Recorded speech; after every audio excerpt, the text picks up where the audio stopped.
Good afternoon. My name is Jeremy Helfgot. I'm here on behalf of Phoenix Pride, joined by members of the Phoenix Pride Board of Directors and members of the Pride community. Earlier today, as most of you are aware, the Maricopa County Attorney's Office released information regarding an arrest that was made locally on Friday of a 17-year-old individual.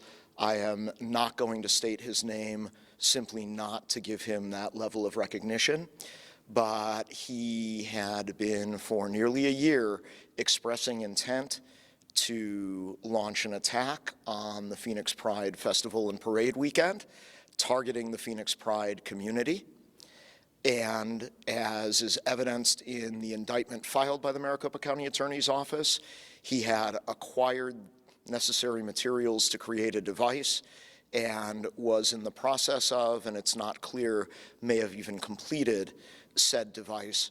Fortunately, this individual was taken into custody by law enforcement on Friday, and I am here, while in a very sober moment, to say that happily the Phoenix Pride Festival and Parade went on uninhibited, uninterrupted, and as the celebration that they really should be, knowing that the community was safe thanks to the action of our public safety partners. In that regard, I do want to acknowledge the agencies that were involved in vitally protecting the community in this matter. And I want to acknowledge the Maricopa County Attorney's Office, specifically Prosecutor Ed Leiter and County Attorney Rachel Mitchell. I also want to give note to the Arizona Counterterrorism Information Center, our state fusion center, which participated in the investigation, as well as, and specifically to, the FBI's Phoenix Division and the FBI's Joint Terrorism Task Force, which it is my understanding had a lead role, or at least a significant role, in this investigation, as well as the local agencies who effected the arrest, which I understand included officers from Glendale and Peoria. And I also need to note that the Phoenix Police Department, with officers off-duty on the festival grounds and through the Community Response Squad and other units protectively at the Phoenix Pride Parade, were with us this weekend, keeping us safe. I want to note, because I do know and recognize there are some in our community who face difficult and very real, very valid challenges and concerns regarding their interactions and broader communal interactions with local police. We see those concerns and we recognize them, but it is important to recognize that in this moment, our partners in public safety, our partners in law enforcement, did what they needed to do to keep our community safe, and we have to acknowledge that, and we have to acknowledge their efforts. Beyond that, I do want to state that this was a safe event, and that as of now, I am not aware, in speaking with our law enforcement and public safety partners, of any other existent threats in connection with this individual, or of any other specific threats currently facing the community. The Phoenix Pride community, the Phoenix LGBTQ+ community, is a vibrant community. It is strong, it is empowered, and it is resilient. And while in this moment, I know that members of our community are processing this news, it is emotional, it is traumatic. I encourage anyone who needs the support to please seek help. It's okay to acknowledge that we need help. It's okay to acknowledge that this is an emotionally traumatic event, and it's okay to get the necessary support that you need. Beyond that, I want to thank the leadership of our community. I want to thank our civic leadership. I've heard this afternoon directly from a number of elected officials, including the Office of Governor Hobbs, Mayor Kate Gallego, Congressman Stanton, and numerous others who have reached out to share their support with the community, stand with us. And it's also very important to note that at the Phoenix Pride Parade this past Sunday, which was targeted by this individual, but not for the intervention of our public safety partners in securing the event. The list of dignitaries who were present and participating in our parade, which was a great honor for us and of whom we are tremendously grateful for their support for the community. But they included Grand Marshal Governor Hobbs, they included Congressman Gallego, Congressman Stanton, Mayor Gallego, Mayor Woods, Secretary of State Fontes, Attorney General Mays, and numerous members of local city councils and other civic leadership who showed out to participate and stand with us. And we are thankful for their support, and we are thankful that they too are safe today along with our community. And with that, I can take any questions if there are any. Thankfully, this wasn't carried out and stopped. But what is maybe your message to those of the Pride and LGBTQ plus community that might be a little fearful seeing these headlines? I think the important thing to note is that this particular plot was interdicted. It was stopped safely, it was stopped in time, and our events were able to proceed safely and without incident. And that's something important to the confidence of the community, to know that we have partners who are watching our back, who are ever vigilant, and it doesn't mean that we can be slack.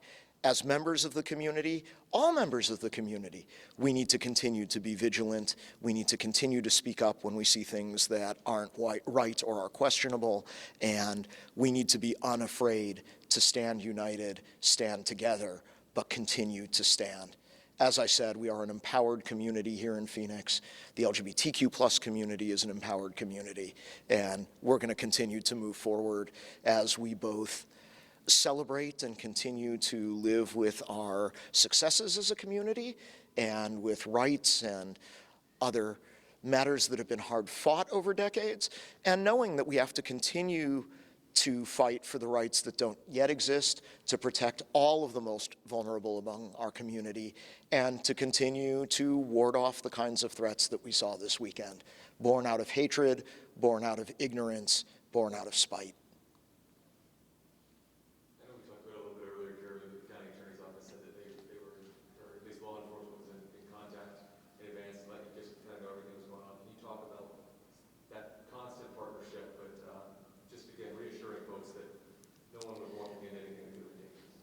We work very, very closely year-round with our partners in the public safety community, the intelligence community, the law enforcement community, and those relationships are fluid and dynamic. And I don't want to get into the specifics around security measures in terms of who specifically knew what when and which agencies were in contact at which particular point. Some of those questions can certainly be directed to the Maricopa County Attorney's Office or to the FBI, but as far as Phoenix Pride is concerned, we were given assurance by our public safety partners right up until Friday night, the night before festival began, and even into Saturday morning, that they had no active threats that they were tracking, and that we had the all clear to proceed safely, and we did so. And I guess with that, I know this is a threat that we've now seen this arrest made in, but I know every year those precautions are taken. Was there anything extra that was done? I know you mentioned those off-duty Phoenix officers who go to the festival and parade, but you don't see that from time to time. Were there any extra steps that had to be taken this year?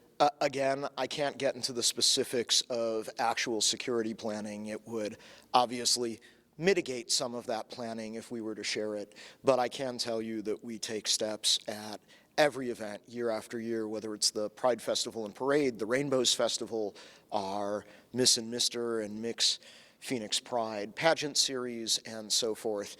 The safety and well-being of our community is always the very first top-line concern, and it drives everything we do.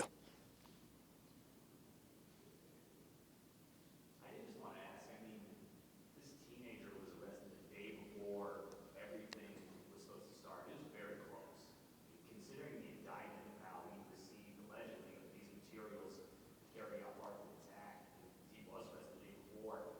Just your reaction to how close this got to before something could have turned deadly at this event? I'm going to ask you to direct questions about the investigation and any law enforcement involvement to those agencies.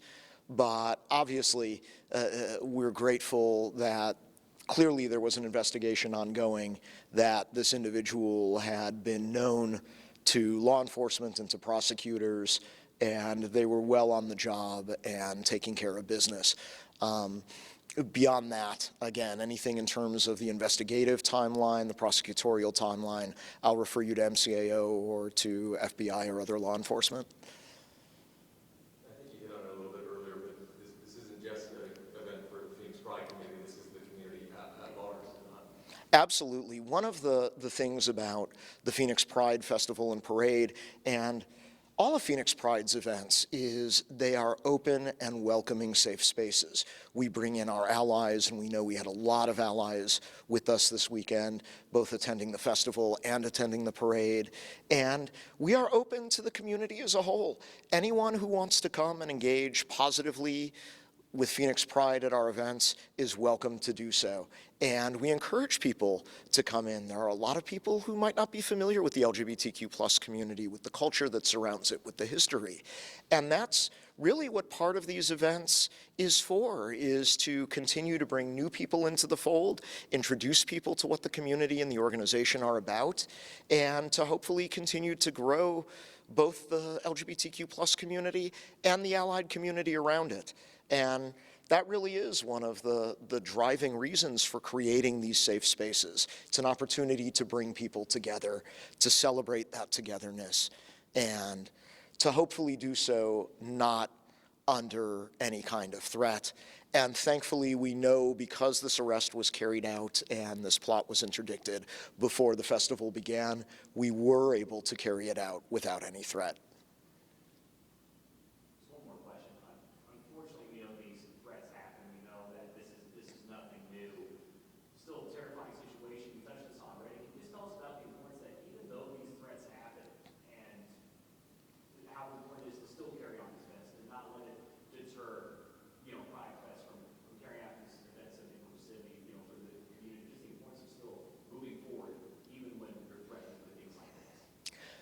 I think that moments like this actually reveal and bring into very stark relief why Phoenix Pride is such an important organization and why the events we create are so vital to the community.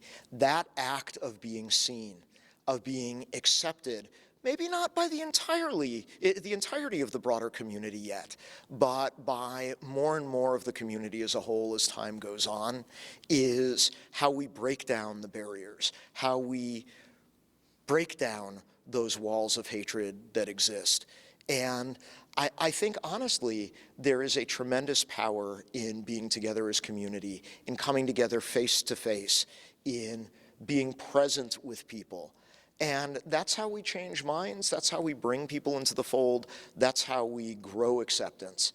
And so in the wake of moments like this, I think it only leads us to redouble our resolve to move forward, to continue doing what we do for the community, to continue building and maintaining and driving those safe spaces, and to continue to send the message that the LGBTQ plus community of Greater Phoenix is here, is not going anywhere, will not be intimidated, will stand strong and stand unified.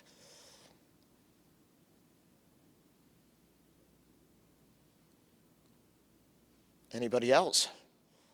I want to thank you all for being here. I want to thank you for your coverage of this important matter. And I want to thank all of you for the continued coverage of Phoenix Pride and the Phoenix LGBTQ plus community that we are appreciative to receive from our local media outlets. It is important for this community to be seen, and your help in doing that is tremendously appreciated. Thank you very much.